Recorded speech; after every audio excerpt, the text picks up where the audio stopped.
Now we will approach a case of congenital talipes equinovarus.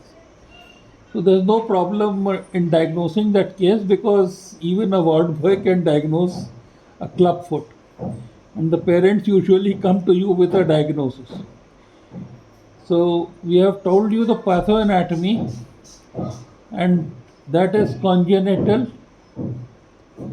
talipes equinovarus. When the examiner asks you your diagnosis, you say it is congenital talipes equinovarus.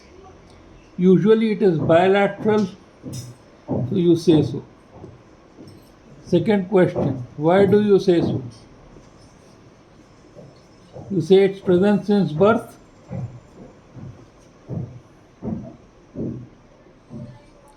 You say it is bilateral. You say it is not passively correctable.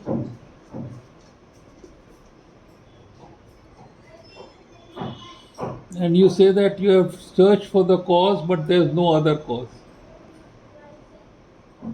Then the third question they ask you is,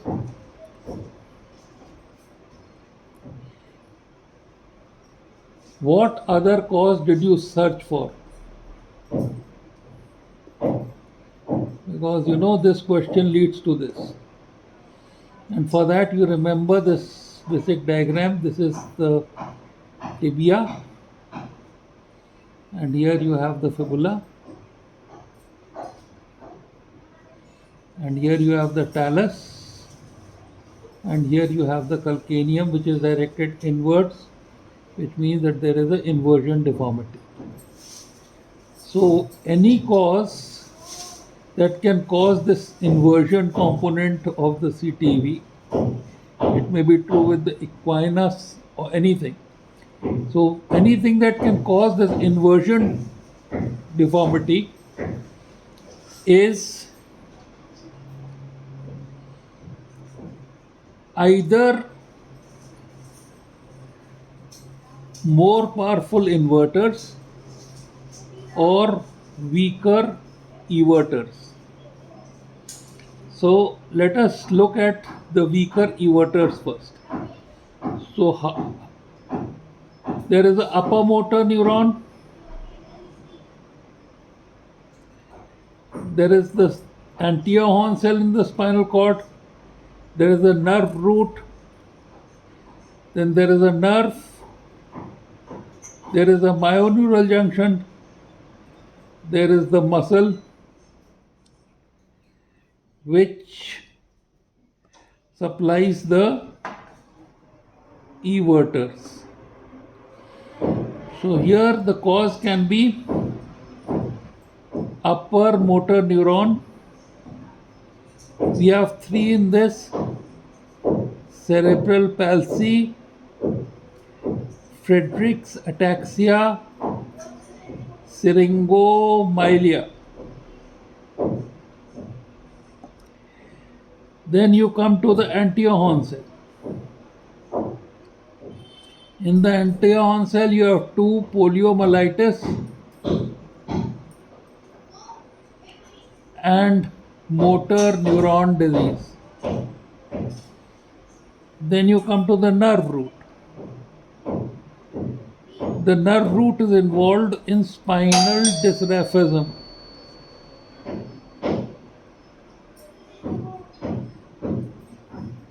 It simply means that if this is the vertebral body and here is the neural canal and here is the transverse process, the two spinous processes have not fused, and the meninges can herniate out of this and cause meningocele, myelocele, and all those swellings there. So you have to see for a tuft of hair in the lower back of the child or any swelling there which has a cough impulse. So nerve root is involved in spinal dysraphism. Then nerve, you have mononeuritis,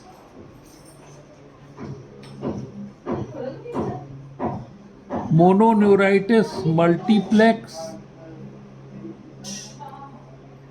Commonest cause leprosy or polyneuritis. Commonest cause diabetes. Then you come to the myoneural junction. The myoneural junction we'll place here. And the problem here is myasthenia gravis.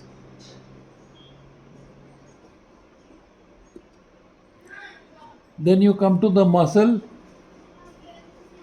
and you say muscular dystrophy.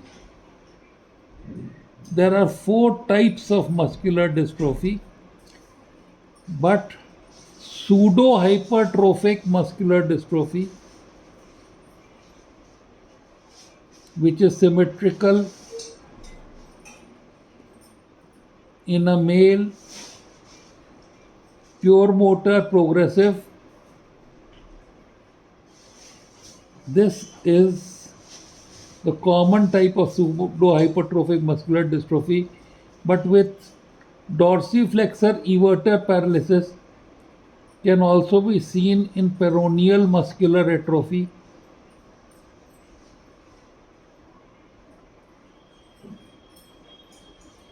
which is also called as Charcot-Marie-Tooth disease. So these are the reasons why the inverters, the everters would become weak.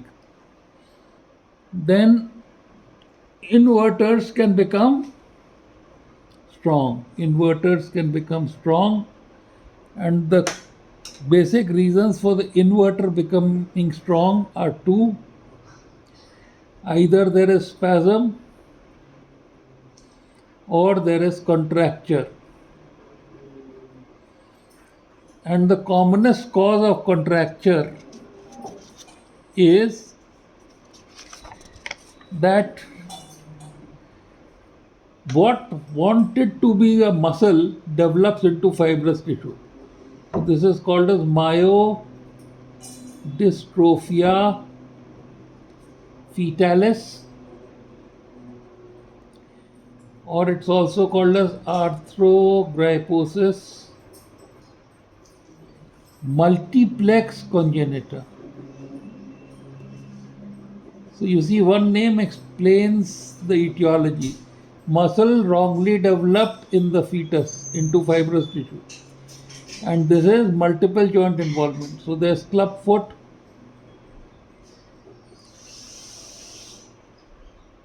knee movement restricted, specially flexion, quadriceps contracture, and wrist, club wrist also.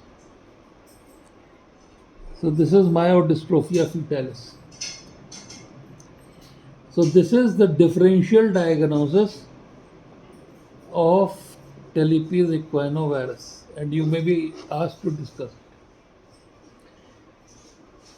Then you say, okay, what will you do?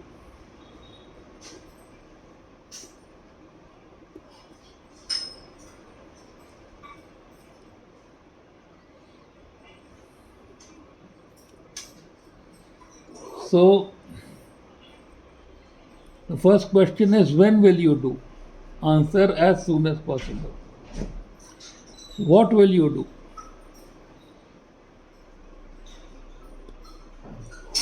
I will correct cave.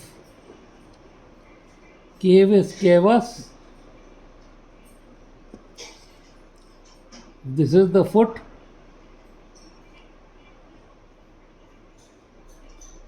This is the toe. So the cavus you correct by pushing the head of the first metatarsal dorsally. So you push the head of the first metatarsal dorsally, so that if this is the foot on the side view and you push this head dorsally, the cavus would be corrected. The second is you want to correct adductus.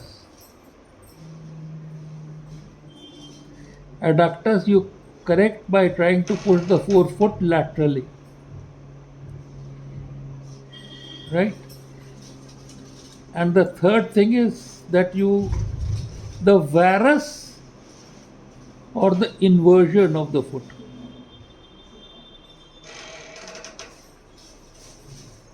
The inversion of the foot is automatically corrected if you correct the adductus.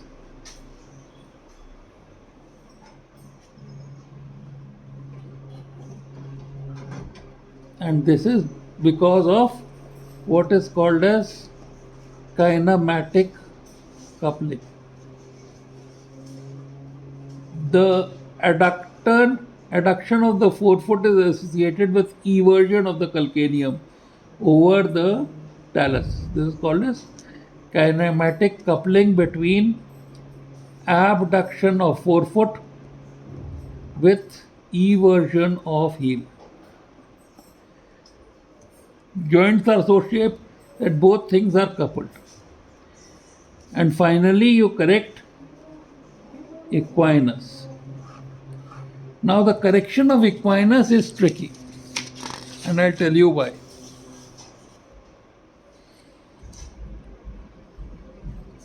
This is the tibia, this is the talus, here is your calcaneum, and here is the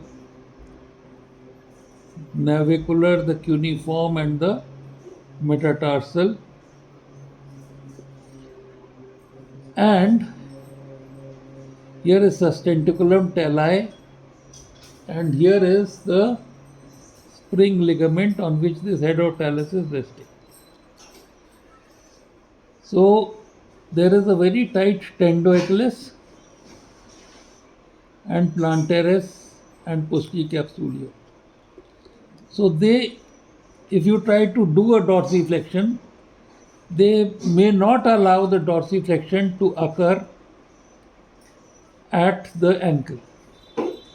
So the dorsiflexion may occur, especially if the spring ligament is medially and it is not supporting the head of the talus, the dorsiflexion will occur at the forefoot. So the navicular will go here, the cuneiform will go here, and the metatarsal will go like this, and the phalanx will go like this. So this foot will become what is called as the rocker bottom. There was a rocker bottom like this, which was used to soak the ink. So this becomes a rocker bottom foot, and the talus becomes vertical. It herniates between the navicular and the sustentaculum tali, and the spring ligament becomes medial to it. The second thing that can happen is that this talus, imagine this talus, we'll make the talus only here, and this is the tibia. So if you forcefully dorsiflex the talus, the soft talus may become flat. You may lose this convexity, and this is called as the tabletop talus. So it is preferable to do a tenotomy to correct equinus. The other important thing you should remember is that if this is the foot,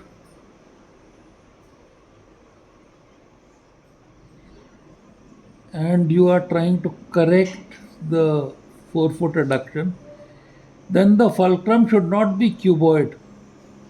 Here it should not be cuboid. If you put your thumb on the cuboid, it is called as Kite's mistake, because Kite used to do it. Your thumb should be at the head of the talus, because this was what was described by Ponseti. So with this technique, after you have corrected, you maintain the correction by Dennis Brown splint, which basically attaches both the shoes into wide abduction. It's a splint like this, and you can give this till the child cannot walk. Then you can give this when the child is sleeping. For walking, you have to give him shoes with straight and stiff border. Then they ask you, what are the indications of surgery? So first of all, TEV, which is not CTEV, which is not congenital, is an indication, may indicate surgery. The second is recurrence, rigid. So this is recurred or relapsed, rigid or neglected. Then what is the choice of surgery? The choice of surgery is that 2 to 4 years you do medial soft tissue, posterior and medial soft tissue release. For equinus, you do a TA lengthening, you do resection of plantaris,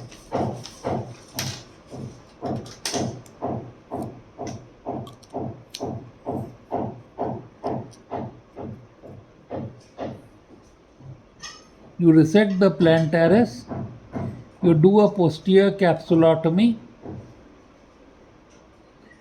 you may have to do a division of the tibiofibular ligament to widen the ankle mortise,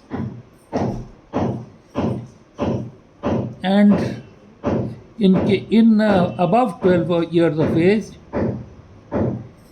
this is corrected by Lambronudi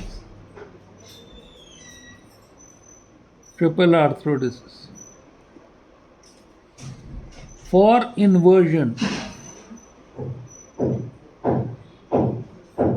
you have to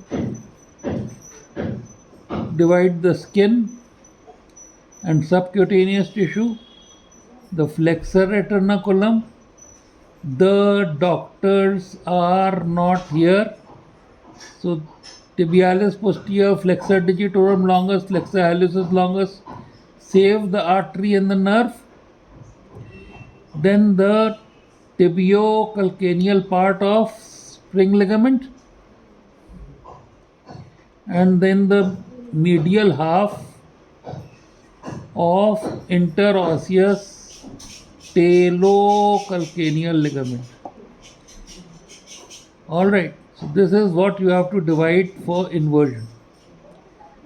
Then for forefoot adduction,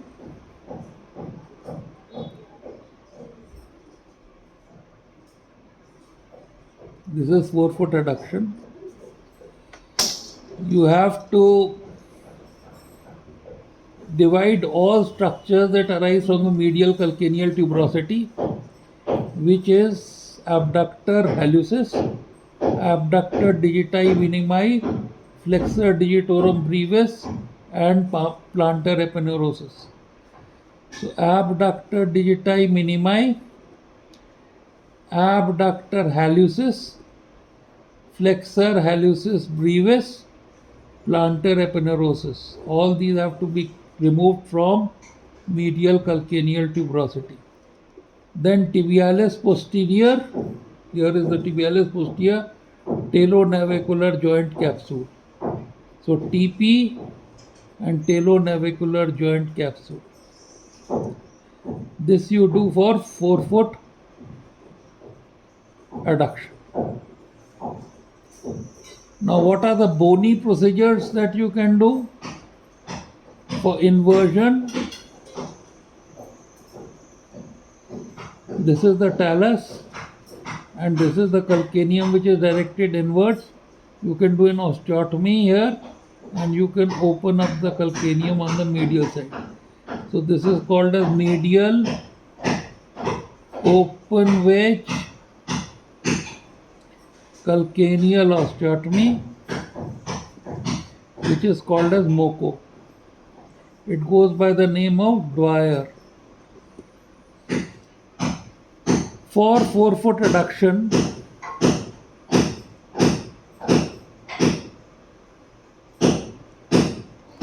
you can fuse the calcaneocuboid joint at 8 years. You can arthrodese this joint so that the growth on the lateral side will stop. This will stop. The growth on the medial side will continue and the foot would straighten. This is called as Evans calcaneocuboid fusion. Then you can do a triple arthrodesis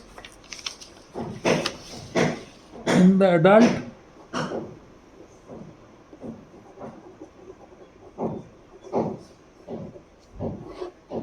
For equinus,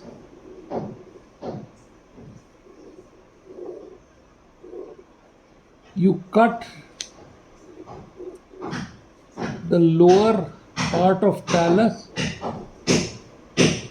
perpendicular to the leg and upper part of calcaneum parallel to the sole. So when you close the wedge, the foot will become plantigrade. So this is the part of Lambert-Nudes triple arthrodesis. Then for inversion,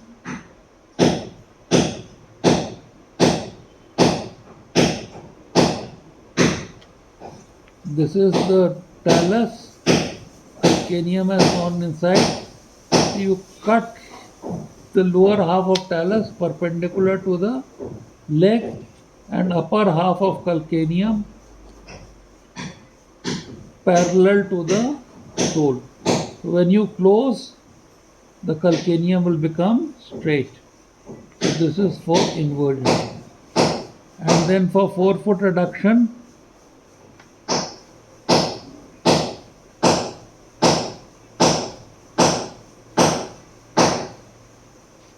you cut the bones behind the forefoot. That means navicular on this side, posterior surface of navicular, and posterior surface of cuboid perpendicular to the forefoot, and anterior surface of calcaneum perpendicular to the hind foot. And when you close, the forefoot adduction would be corrected. So this is the indication of surgery and this is the choice of surgery. And if you can answer this much in your exam, you will do quite well.